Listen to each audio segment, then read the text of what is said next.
Africans or no any other country in Africa is capable to manage the mines because we don't have the machinery to begin to process those minerals that we have today. Hence, the involvement of our friends, I call them friends, from the West, Europe, let's call them frenemies. They're not friends. They are enemies who are pretending to be friends. Let's call them frenemies. That's a new word for you. Huh? They're frenemies. They look like friends, but they're not friends.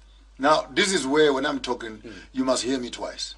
When I'm saying we need to decolonize even education, that is the context I'm coming from. You blatantly want to admit that we don't have the knowledge. We don't have the skills. We don't have the machinery. Like, really? Then what is the use of our universities? What is the use of our technical colleges? What is the use of the Department of Mining? What is the use of the Department of Commerce? Why not go out there like the Chinese did? Buy the damn mine. Rent out and hire the engineers. Bring them to your own colleges and teach your own young people how to use these machines. And you walk up to any of these mines around, how many white people are in there? Are there not black people working there? So at the end of the day, with a cankered, rotten system that doesn't want to look the devil in the eye and say the education which we are giving our children is not connected to the resources that they have on the ground. So even after they get educated, they still walk around and say, but we don't have capacity, we don't have the education, we don't have the skills. If you don't have the skills, then why did you go to school? Then what were you doing in school? Learning how many legs does a grasshopper have?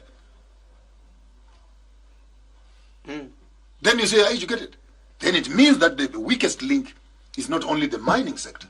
The weakest link is the education and technical colleges that are producing engineers, electricians, who can't even go as Zambians and look at the copper belt as a source of resource and say, how do we take our knowledge system and education in Zambia to look and study the copper industry properly and create that into a value chain so that we can employ our own children? Therefore, the curriculum at the University of Zambia is useless if it leaves the engineers and the mineralogists totally defunct of the fact of maximizing on the resources that are next door, right in front of their doors. And what is the answer to that, those lamentations? Chase away the professors. Chase them away. What are they doing there? Would rather go and rent out some Chinese and British and German engineers and make them as lecturers who can show us how to create the same machinery that we're busy buying from the West.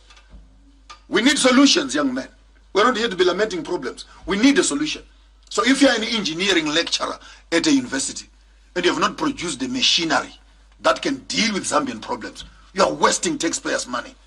Fold those damn papers, put them in a cardboard box and take a leave of absence. You're a weakest link to the system. Useless, to say the least. Carrying a pile of books, yet you can't even run a spaza shop.